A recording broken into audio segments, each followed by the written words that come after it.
আসসালামু আলাইকুম ওরহমতুল্লাহি ওয়া বারাকাতুহু। আলহামদুলিল্লাহি ওয়াহদা ওয়াসসালাতু ওয়াসসালামু আলা আবদিহিল মুস্তাবা আল মুস্তাফা ওয়া আলা আলিহি ওয়া সাহবিহি রশাদা। প্রিয় দর্শক, আপনারা দেখছেন জিবিটেল প্রেজেন্স সাওয়াল জবাব, পাওয়ার্ড বাই তোশিন রাঙ্কন রেফ্রিজারেটর, কো স্পন্সর শাহজাদি টুইনন মেহেদি। আজ আমাদের মাঝে রয়েছেন বিশিষ্ট ইসলামী চিন্তাবিদ, শিক্ষাবিদ, গবেষক, লেখক ডক্টর রেজাউল করিম মাদানী। আসসালামু আলাইকুম রহমতুল্লাহি ওয়াবারাকাতুহু। ওয়ালাইকুম আসসালাম রহমতুল্লাহি ওয়া বারাকাতুহু। মোহতারাম, কেমন আছেন সব? আলহামদুলিল্লাহ, ভালো আছি। আপনি কেমন আছেন? আলহামদুলিল্লাহ, আমি ভালো আছি। আজ শুরুতে আপনার কাছে জানতে চাইব, বিনা ওজরে যে ইচ্ছা করে অতীতে সিয়াম ভঙ্গ করেছে তার কি করতে হবে? এ ব্যাপারে যেটা বলা হয় যে কোনো ব্যক্তি হয়তো বা অতীতে রোজা রাখেনি, কারণ কি সে বেনামাজি ছিল, রোজা পালন করতো না, শয়তানের ধোকায় পড়ে সে মানে অন্য টাইপের ছিল, প্র্যাকটিসিং মুসলিম যেটা সেই রকম ছিল না, সে সাধারণ নামধারী মুসলিম ছিল। তাহলে কি করবে?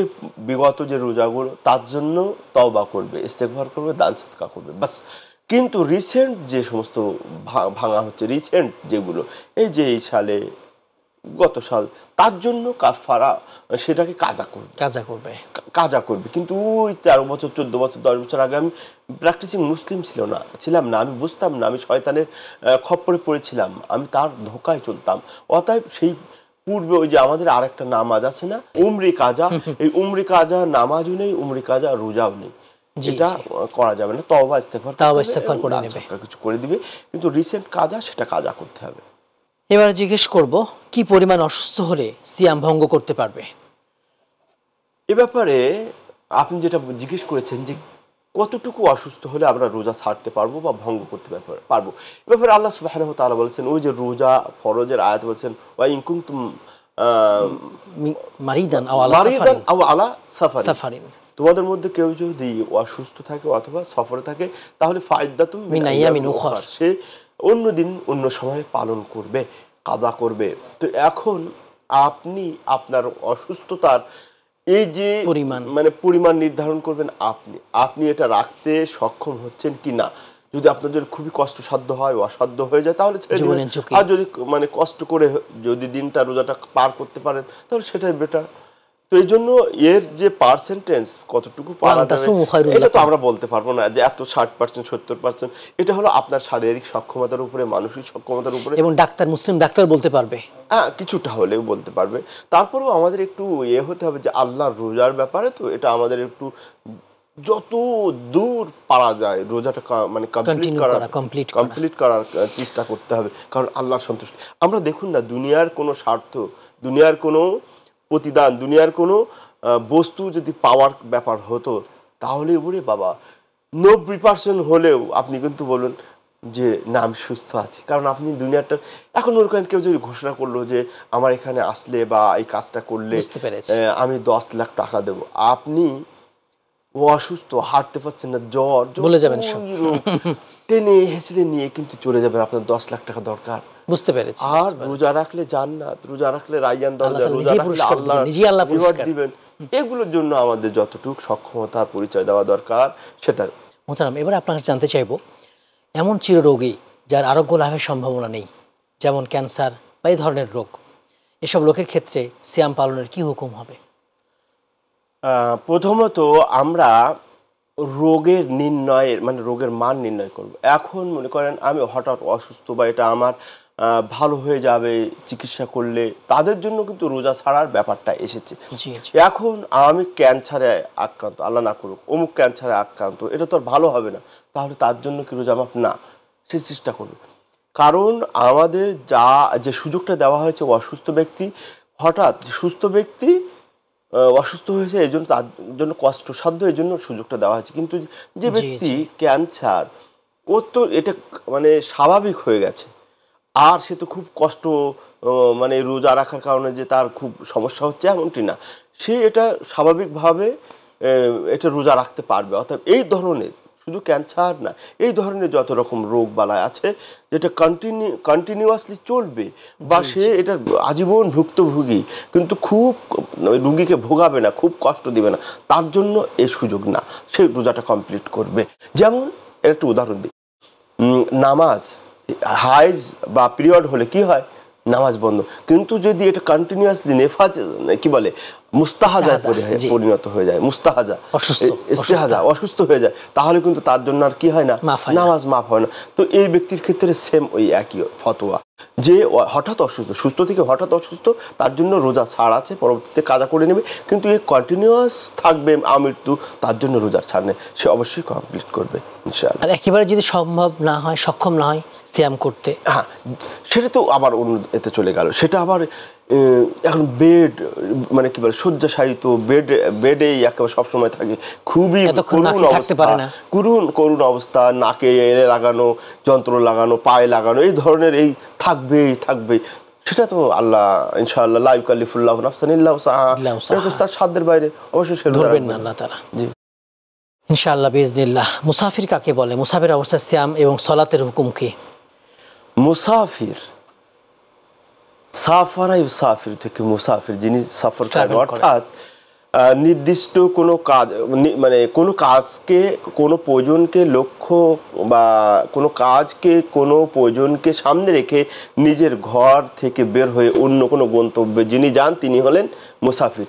এবং এই মুসাফির কখন হবেন, এটাও একটা ব্যাপার। মুসাফির হলেন, এ ব্যাপারে হাদিসে যে শব্দটা এসেছে সালাসাতু ফারসাখিন, মানে 3 ফারসাখ, মানে ডিস্টেন্স হতে হবে মুসাফির হতে হলে। তো এই ফারসাখ, 1 ফারসাখ 12 মাইল, 1 ফারসাখ 12 মাইল, 3 × 36, এটা হচ্ছে আসল হাদিসের পরিভাষা। কিন্তু আমাদের বিভিন্ন মাযহাব এটাকে 48 মাইল পর্যন্ত নিয়ে ঠেকিয়েছেন। তো 48 মাইল পর্যন্ত ঠেকিয়েছেন। এটা তাহলে বোঝা যাচ্ছে 48 মাইলের বা 36 বা এরকম কাছাকাছি মাইলের ডিস্টেন্স যদি আপনি বাড়ি থেকে কোনো কাজ নিয়ে চান, তাহলে আপনি মুসাফির। এটা একটা। এখানে আরেকটা জিনিস বলে রাখি, আমাদের দেশে বা রসুলের যুগে কিন্তু এই 36-48 মুসাফির, কিন্তু এখন আপনি মিডল ইস্টে চলে যান, আরব বিশ্বে যান, ওরা 48 না, 100 কিলোমিটারে রেগুলার অফিস করে, চাকরি করে, শপিংয়ে যায়, তাদেরকে মুসাফির বলবেন? তো এই জন্য মুসাফির শব্দটা এখন যেটা লেটেস্ট ইসলামিক আধুনিক ইসলামিক স্কলারগণ বলছেন, এটা হচ্ছে দেশের উপর নির্ভর করবে। আমার দেশে 150 কিলোমিটার গেলে সফর, কিন্তু সৌদিতে 100, স্বাভাবিক ওরা, তাই না? তো এই জন্য মুসাফির হলো প্রথমত কোনো কাজকে এনেকে আমাদের 48 মাইল যদি অতিক্রম করে, তাহলে তিনি মুসাফির। আবার সৌদি আরবের ক্ষেত্রে বললাম। তো এই ধরনের ব্যক্তির জন্য রোজা ছাড় আছে, নামাজে কসর আছে। এর আবার দুটো লাভ আল্লাহ দিয়েছে, সুযোগ। একটা হচ্ছে ওয়া ইন কুনতুম আলা সাফারিন ফাইদাতুম মিন আইয়ামিন উখার, যদি মুসাফির অবস্থায় হয় তাহলে রোজা ছাড়তে পারবেন, আবার পূর্ণ করতে পারবেন। জি জি। এ ব্যাপারে আল্লাহর নবী সাল্লাল্লাহু আলাইহি ওয়াসাল্লামকে জিজ্ঞাসা করা হয়েছিল যে আমরা তো সফর অবস্থায় রোজা করব নাকি? তো বলছে এটা হলো ইন্নামা হিয়া রুখসা, এটা হচ্ছে আল্লাহ প্রদত্ত ছুটি। ফামান আখাদাহা ফামান আরাদাহা আখাদাহা, যে ব্যক্তি চাইবে গ্রহণ করবে। আর যদি কেউ রোজা কন্টিনিউ করে পারবেন, নবী সাল্লাল্লাহু আলাইহি ওয়াসাল্লাম ওই যে সফরে যে করেছিলেন, নবী সফরে করেছিলেন, কিন্তু আমাদের উম্মতের জন্য সহজ করে গেছেন। মুসাফির চাইলে রোজা ছাড়তে পারবে, চাইলে আদায় করতে পারবে। আর নামাজের ব্যাপারে হলো নামাজ ফায়দা দরবতুম ফিল আরদি ফাকসুরু মিনাস সালাহ, সফর অবস্থায় নামাজ সংক্ষিপ্ত করা, ছোট করা, এটাই বেশি উত্তম। কিন্তু কেউ যদি চায় পূর্ণ করতে, সেটা পারবে। এটা মুসলিম শরীফে এসেছে। মুহতারাম, এবার আপনার কাছে জানতে চাইবো, কোন ধরনের ভ্রমণে সিয়াম ভঙ্গ করা যাবে? ভ্রমণ বা সফর, যে সফরে আমাদের জন্য আল্লাহ সুবহানাহু ওয়া তাআলার রোজা ছাড়া বৈধ, শরীয়ত সিদ্ধ, সেটা হচ্ছে as-সাফারু আল-মুবাহা, মানে বৈধ সফর হতে হবে।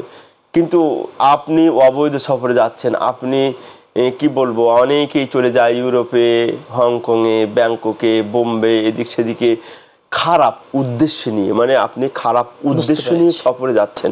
তো আপনার জন্য এই সুযোগটা নেই, মানে রোজা যে ছাড়ার সুযোগ নেই, কারণ আপনার নিয়তই তো গড়বড়। বিসমিল্লাহ গলত যেমনটি বলে, যদিও এটা ভুল, বলা যাবে না, মানে শুরুতেই গলত, জি জি, এটা বলা যাবে না। এটা এই জন্য বললাম যে বিসমিল্লাহ গলত বললে আল্লাহ নাউযুবিল্লাহ, এটা আল্লাহর উপরে চলে যায়, কোরআনের উপরে চলে যায়, শব্দটা প্রচলিত। অর্থাৎ আমাদের দর্শক শ্রোতাটা এটা খেয়াল করবেন, বিসমিল্লাহ গলত বলা যাবে না, বলতে হবে শুরুতেই গলত, স্টার্টিং এ গলত। হ্যাঁ, তো আপনার স্টার্টিং এ গলত, অতএব আপনার সফরটা তো অবৈধ, আপনার জন্য এই সুযোগটা নেই।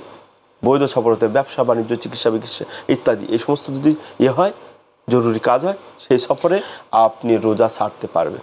আবার সফর অনেক কষ্টের, সিয়াম করতে হ্যাঁ, পারছে না, কষ্টসাধ্য হতে হবে, খুব কষ্টসাধ্য। কিন্তু এখনকার সফর নিরাপদ আরামদায়ক। আর বিমানে গাড়িতে যায়, বোঝা যায় না, এই জন্য কন্টিনিউ করলে ভালো, জি, পরবর্তীতে আর কষ্ট করে আর রাখতে হয় না। এই আর কি। কারণ এখন সিয়াম রাখার পরিবেশ আছে, সবাই রাখছে চারিদিকে। আর রহমত থাকে রোজার মাসে, জি, এটা কিন্তু রহমত পরবর্তীতে এত সহজ লাগে না, কঠিন সহজ লাগে। লাগে জি, মোহতারাম, এবার আপনার কাছে জানতে চাইবো, সূর্যাস্তের পর ইফতারি করে বিমানে আকাশে উঠে দেখলো সূর্য দেখা যাচ্ছে, তখন সে কি করবে? সিয়াম কি কন্টিনিউ করবে না? সুন্দর প্রশ্ন আপনি প্রশ্ন করেছেন। মানে কোনো রোজাদার ইফতারি করার পরে বিমানে উঠেছে, উঠে গিয়ে সামনে যত যায় দেখা যায় সূর্য আরো তাজা। বিশেষ করে আমাদের সাথে হয়েছে, যারা অনেক দর্শক শ্রোতা রমজান মাসে উমরা করতে যান, তাদের জন্য এটা হয়। তো আমাদের এখানে হুকুম হবে, সেটা হচ্ছে আপনি যখন দেশে ছিলেন, আপনি দেশের হুকুম আকামে ছিলেন ইসলামের, তাহলে আপনি যতক্ষণ দেশে ছিলেন আপনার জন্য দেশের বিধান জি জি লাগু ছিল। অতএব আপনি রোজাটা কমপ্লিট করে তারপরে কি করছেন, দেশের বাইরে মুভ করছেন, রওনা করেছেন। অতএব আপনার ওই পর্যন্তই, আপনার রোজা শেষ মানে তো আপনি সব শেষ। অতএব আপনি যদি যতই পশ্চিম দিকে যান, মানে আমিরাত, কাতার, সৌদিতে দেখবেন যে দিন, তাহলে আপনার ওটা কোনো সমস্যা নেই। আপনি আবার ওখানে গিয়ে নতুন করে রাত থেকে সাহারি খেয়ে নতুনভাবে ওদের থেকে সাথে রোজা রাখবেন, এতে আপনার কোনো সমস্যা হবে না ইনশাআল্লাহ। আমি সম্পর্কে একটা প্রশ্ন করি ব্যাপারে, যে 29-30টা যে সিয়াম আমাদের, কারণ আমি সিয়াম পালন করে ওখানে গেলাম, দেখলাম ওখানে সিয়াম চলছে, এখনো সিয়াম মাস শেষ হয়নি, আমার সিয়াম এখানে হয়ে গেছে। এটা সুন্দর। এ ব্যাপারে আলিমুল আমাগণ বলছেন যে না, ওখানে গিয়েও রোজা রাখবে, এটা একটা মত। আর কেউ কেউ বলেছেন যদি রোজা ছাড়তে পারবে, কারণ তার জন্য রোজা মনে করেন 29টার বেশি তো রোজা হয় না, 29টার বেশি রোজা হয়, 29-30টার বেশি রোজা হয় না, তার জন্য যেটা নির্ধারিত মেয়াদ হয়ে গেছে। কিন্তু আপনি গিয়ে দেখছেন ওখানে গিয়ে রোজা, সৌদিতে রোজার অবস্থা, তো আপনার জন্য রোজা রাখার সুযোগ আছে। আর যদি রোজা ছাড়েন তাহলে আপনি মানে জনসম্মুখে খেতে পারবেন না, লুকিয়ে লুকিয়ে খেতে হবে, মানে রোজা ভাব ধরতে হবে, এরকম ফতোয়া আছে। হাসান দা, জাযাকুমুল্লাহ খাইর, আপনি আমাদের মূল্যবান সময় দিয়েছেন, অনেক গুরুত্বপূর্ণ মাসালা জানিয়েছেন, জাযাকুমুল্লাহ খাইর। ধন্যবাদ আপনাদেরকেও, ধন্যবাদ দর্শক শ্রোতাদেরকেও, ধন্যবাদ মাই টিভি কর্তৃপক্ষদেরকে। দর্শক, আপনারা তখন দেখছিলেন জিবিটিএল প্রেজেন্টস সওয়াল জবাব, পাওয়ার্ড বাই তোশিন ডাউন refrigerator, cosponsor Shahzadi 2-in-1 মেহেদি। সিয়াম এর ফলে আমরা গুনাহ মাফ করাতে পারছি, আমাদের সগীরা গুনাহ, ছোট গুনাহগুলো, আর কবিরা গুনাহ, বড় গুনার জন্য শর্ত হচ্ছে তাওবা করা। সিয়াম সহ অন্যান্য ইবাদতের ক্ষেত্রে আমরা মাসলা মাসাইল জেনে ইবাদত করব, জানবো, বুঝবো, তারপর আমল করব, যেমনটা আমরা করি না। আসুন আমরা জীবনের সকল ক্ষেত্রে ইসলামের বিধিবিধানগুলো জানবো, তারপর আমল করবো। আল্লাহ তাআলা তৌফিক দান করুন, আমিন। আসসালামু আলাইকুম ওয়া রাহমাতুল্লাহি ওয়া বারাকাতুহু।